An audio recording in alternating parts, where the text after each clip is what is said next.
Hello everyone, welcome to yet another episode of with Provit. This is Shalini Gera. Today we will be talking about the top 5 biggest gainers and the top 5 losers in the past 5 years. There are certain companies that multiply investors' wealth. Think of companies like Bharat Electronics Limited, Hindustan Aeronautics and Mahindra & Mahindra. Whereas there are certain companies which completely erode investors' wealth. Think of companies like 197 Communications Private Limited or Paytm, Star Health and Indraprastha Gas Limited. Today we will be talking about what is it that makes certain stocks tick and certain companies erode investors' wealth. And most importantly, we will be discussing whether you should be buying, holding or selling these stocks. Let's start.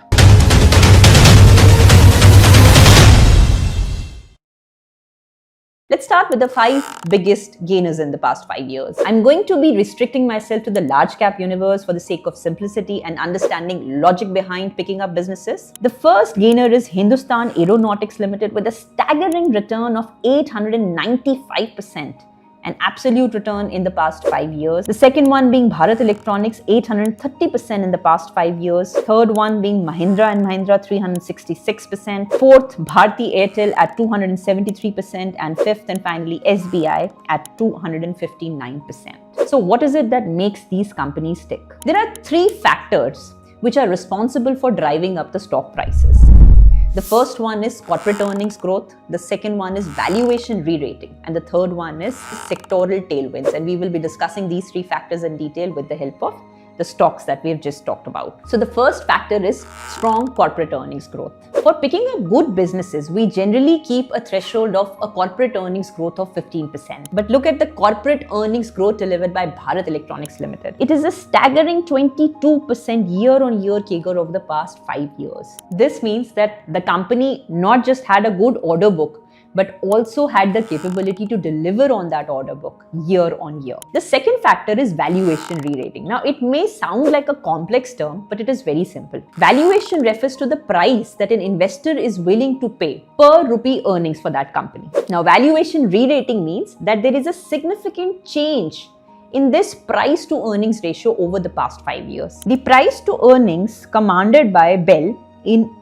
2021, that is 5 years back, was 18.79, and this grew in a staggered manner.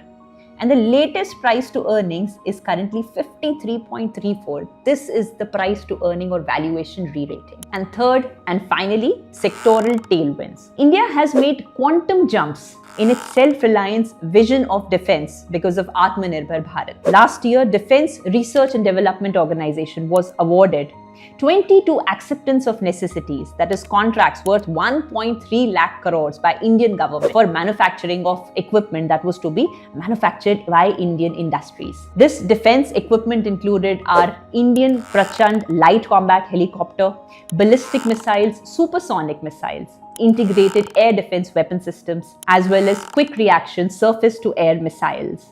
But here is the catch. These companies are no longer cheap now. So should you be buying, holding or selling these companies? See, first of all, companies or great companies do not necessarily mean great buying price. So do not jump into buying a company which has shot up because of its high valuation factor. Instead, look at a deep correction in its stock price. And finally, you may buy the company in a staggered manner through SIPs if the fundamentals are still strong and you see a long-term valuation re-rating because of the sectoral tailwinds. Now let's talk about the wealth destroyers. The top 5 stocks that lost the most in the past 5 years are Star Health with a negative 50% absolute return, 197 Communications or Paytm with a 41% negative absolute return, Indraprastha Gas at negative 33.99%, Gland Pharma negative 26.87%, and ITC Hotels at negative 26.69%. Why did these companies lose the most? First problem,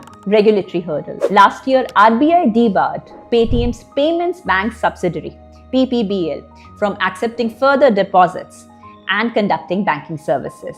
This led to the second problem of dilution of equity by large ticket institutional investors such as Alibaba and SoftBank. The third problem is poor corporate governance. Last year, Star Healthcare's stock fell sharply after IRDAI identified significant lapses in its health insurance portfolio as well as the claim settlement process. it was served a show cause notice. So what do we learn from these three losers? That is, a falling company or a falling stock doesn't necessarily mean that it is available at a cheap price. So what do? Do you buy or sell? 1.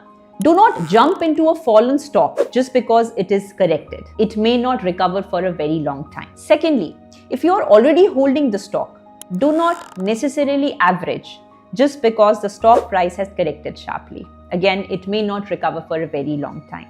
And thirdly, exit the stock if the fundamentals are broken. So what did we learn from the top losers and the top gainers? The top gainers: 1. Buy quality early. 2. Track valuation. And 3. Hold with patience. Do staggered investors in gaining stocks if the fundamentals appear strong. And what do you do with the losers? Do not buy just because the stock prices have corrected. Do not average if you are holding on to them. And thirdly, exit the stocks if the fundamentals are broken. Remember that wealth is created with buying quality stocks and holding with patience. So simple rule: strong businesses available at cheap prices is equal to wealth creation.